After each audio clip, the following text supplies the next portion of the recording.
April the 14th, Cuckoo.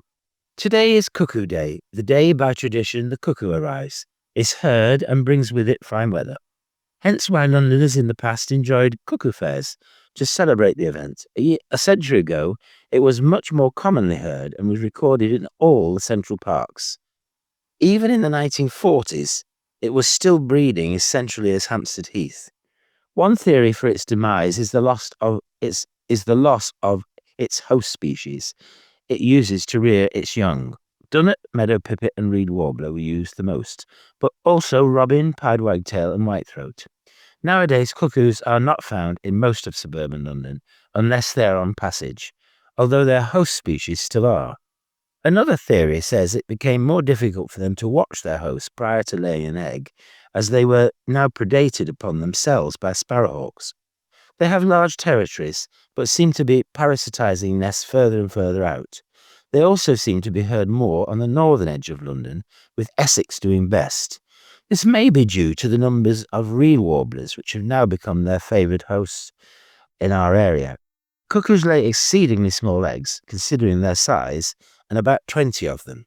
The young cuckoos increase in weight 50-fold in their first 3 weeks. The onomatopoeic call was listened for intently in the past. The familiar saying, "In April come he shall, in May he sings all, in June he changes his tune," refers to the call changing in June to a 3-note cuckoo.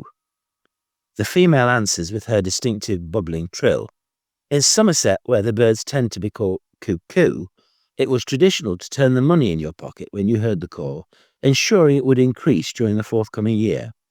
In Shropshire, on hearing the first cuckoo, labourers would stop work and drink cuckoo ale. There is much other folklore associated with this bird. Cuckoo has also come to mean foolish. In Shakespeare's Henry IV Part 1, Falstaff calls Prince Hal cuckoo. Cuckold is derived from cuckoo, and in this case it is the husband that is foolish, as cuckoos spend all day singing, whilst other birds are nursing their young. Oddly, they have a marked preference for hairy caterpillars, including the brown-tailed moth, which gives humans a rash if they touch it, and can be toxic to some other birds. They are equally at home on marshes, woodland, and even mountain and moorland. This is because of their target species.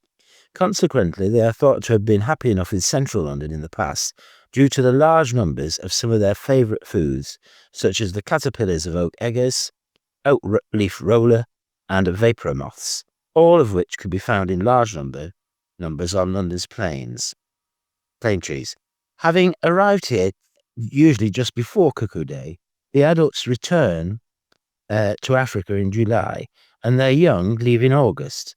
Their disappearance was first mentioned by Aristotle, who thought they turned into sparrowhawks.